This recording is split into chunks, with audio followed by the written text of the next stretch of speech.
Petition করতে পারেন, তার ডিমান্ড রাখতে পারেন, সেটা লফুল এবং লজিক্যাল হওয়া উচিত। এটা ডেমোক্রেটিক কান্ট্রি। আমরা পুলিশের নিচের তলাতেও বলেছি ভার্চুয়াল করে যে কোনো গ্রুপ, যে কোনো ইন্ডিভিজুয়াল, যে কোনো পলিটিক্যাল রিলিজিয়াস গ্রুপ, তারা তাদের যে কোনো বক্তব্য, দাবি বা অ্যাক্টিভ পার্সন, তারা ওসিআইসিদের সঙ্গে মিট করবেন এবং তাদের কাছে রিপ্রেজেন্টেশন দেবেন, জানতে চাইবেন, সেটা তাকে স্যাটিসফাইড করা এবং যথাযথ উত্তর দেওয়ার দায়িত্ব কনসার্নিং পুলিশ স্টেশনের। এটা নিয়ে আপত্তি নেই। হঠাৎ করে কিছু লোককে জড়ো করে ধর্মীয় স্লোগান দিয়ে পাথর ছোড়া, এটা শ্রীনগরেও বন্ধ হয়ে গেছে। আমার মনে হয় পশ্চিমবঙ্গে বা কলকাতাতে এটাও বন্ধ হওয়ার খুব দরকার রয়েছে। এখানে গতকাল যে আমার পুলিশ বন্ধুরা এবং সিআরপিএফ এর বন্ধুরা আহত হয়েছিলেন, তাদের নাম হচ্ছে Shri Chitradeep Pandey, ACP 3 ACD, inspector Rajesh Kumar Singh, OC Beniapukur PS, ASI 18,159 এটা নম্বর, Shyamal Kumar Ghosh of DRO ACD, constable Shahzada Sheikh Beniapukur PS, constable Tarun Kumar Das DRO ACD, CB Anirban Majumdar. এর বাইরেও আমাদের দুজন সিআরপিএফ এর বন্ধুরা, তারাও ইনজোর্ড হয়েছেন।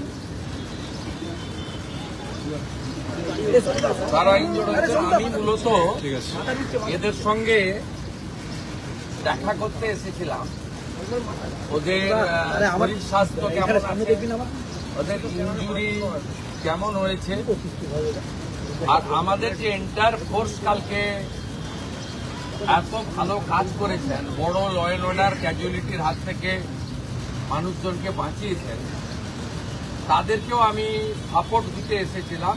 বলেছিলাম গভর্নমেন্ট আপনাদের সঙ্গে আছে, আপনারা law enforcing authority under BNS এবং জনস্বার্থে আপনারা কাজ করবেন ভয়মুক্ত হয়ে।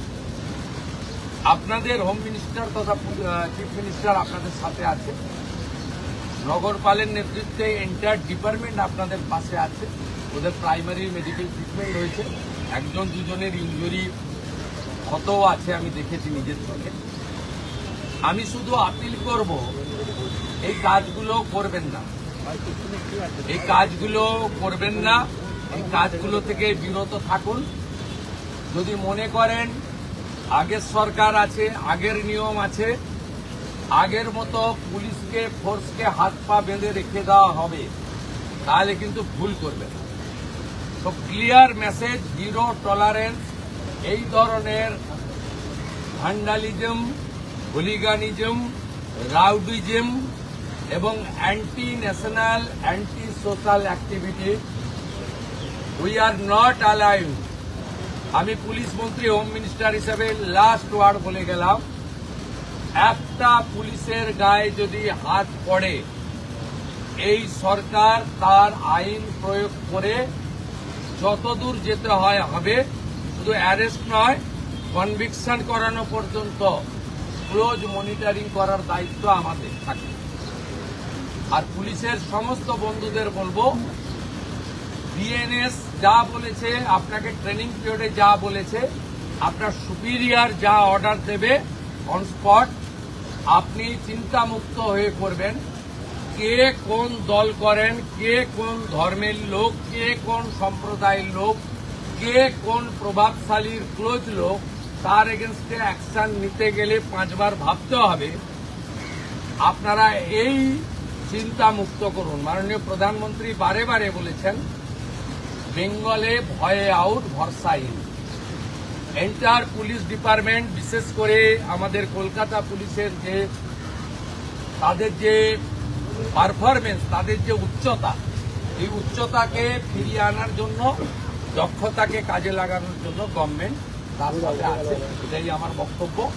আমি খুব হ্যাপি, এখানকার ইনভেস্টিগেটিং অফিসার এবং সুপিরিয়র পুলিশ অফিসাররা ইতিমধ্যে 40 জনকে গ্রেপ্তার করেছে এবং নগরপাল নিজে এটাকে, আমাদের সিপি নিজে এটাকে মনিটরিং করছেন লফুল অ্যাকশন আন্ডার বিএনএস যেটা করার দরকার, এটা আইনগতভাবে তারা করবে। সেটা যে চিফ মিনিস্টার, হোম মিনিস্টার আমি বলবো না, আইনে যা লেখা আছে সেই অনুযায়ী ব্যবস্থা হবে। একটা কথাই আমি বলে গেলাম, জিরো টলারেন্স। আর পার্ক সার্কাস সহ যেখানে যেখানে বিগত দিনে এই ধরনের ঘটনা ঘটিয়েছেন, আপনারাও কান খুলে শুনে রাখুন, এটা আপনাদের শেষ ঘটনা। এরপরে আর কোনো এই ধরনের অ্যাকশন আমরা করতে দেব না। যদি করেন, আমার থেকে খারাপ কোনো পুলিশ মন্ত্রী হবে। दादा कश्मीर में जो पत्थर चलता हुआ देखा हमने, कश्मीर में जिस तरह से पत्थरबाजी होती थी, कल वही नजारा पाक सर्कस में भी देखने को मिला। देखिए, कश्मीर में पहले खत्म हो गया, कश्मीर में बहुत पहले खत्म हो गया। जब धारा 370 45 देखो एबुलिश किया भारत सरकार, तब से खत्म हो गया। कश्मीर में इस तरीके से इंसिडेंट नहीं हुआ। बंगाल में थोड़ा आदत इनको पड़ गया था कि हम लोग को कुछ नहीं करेगा सरकार। पुलिस का अंदर भी डर का माहौल था, लेकिन डर का माहौल भाग गया। पुलिस कानूनी तरीके से करेगा। They are the law enforcing authority, they are the part and parcel of the government. Police लोग इंजर्ड होगा और पुलिस मंत्री एसी रूम में बैठ के देखेगा, ये सब दिन होती। पास्ट इज पास्ट, छोड़ दीजिए। अभी गुंडागर्दी बंगाल में खत्म, जीरो टॉलरेंस। मैं ऑन स्पॉट आकर उनको साथ मुलाकात किया, नहीं बुला के बात किया। ये मैसेज जो उपद्रवी है, उनको भी एक मैसेज चला जाना चाहिए कि ये सरकार अपने कार्रवाई करेगा। ये सरकार देखना है, सोचना है, में नहीं। Sir, do you think it was a planned protest? Yes, Do you think it was a planned protest or an impromptu one? it's a planned incident. Because some person before incident they posted it through social media. Police is investigating.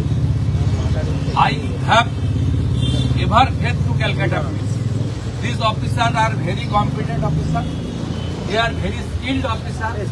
They are highly educated officers. They are true patriotic people. The officer knows what to do or not to do. Earlier, police is non-functioning due to some political ill motive. Now they are free. They are working as per the law within the PNS. And the main principle of our constitution or the people by the people. जनता के लिए जो काम करना चाहिए वो करेगा। Superior police officer जो आदेश करेगा, ये डिसिप्लिन ऑर्गेनाइजेशन ये करेगा। और बाकी कलकत्ता पुलिस का ट्रेन और मॉडर्नाइजेशन, इंफ्रास्ट्रक्चर, लॉजिस्टिक सपोर्ट, ये सब हम लोग विद इन 6 मंथ, आप देख लेना, कलकत्ता पुलिस सबसे अच्छा पुलिस बन जाएगा। उनको सपोर्ट देना चाहिए। अभी हम लोग सेंट्रल होम मिनिस्ट्री से रिक्वेस्ट करूंगा, जो 40 कंपनी पैरामिलिट्री है, ऑल्टरनेट अरेंजमेंट तक उनको यहाँ रखना चाहिए। नहीं तो हमारी मैन पावर इतना शॉर्टेज हो जाएगा कि उपद्रवी को मौका मिल जाए। ठीक है, हम सब लोग डिस्कशन कर लिया क्या करना चाहिए। जनता को आश्वस्त कर रहा हूँ, पूरा पुलिस को सरकार का कोऑपरेशन कीजिए। और कोई एग्रीवनेस है, कोई पुलिस के खिलाफ, कोई किसी के खिलाफ कोई शिकायत है, तुरंत आकर OCIC से मुलाकात कीजिए। OCIC का खिलाफ कुछ है तो DC का साथ मुलाकात कीजिए। DC का खिलाफ कुछ है तो लाल बाजार में जाकर कीजिए, नहीं तो मेल में भेज दीजिए। CP का खिलाफ कुछ है तो नवान्न में CO में भेज दीजिए। सब हम लोग देख लेंगे, लेकिन हाथ में पत्थर उठाना, पत्थरबाजी करना और रिलीजियस नारा के साथ गुंडागर्दी करना, ये बंगाल में नहीं होगा।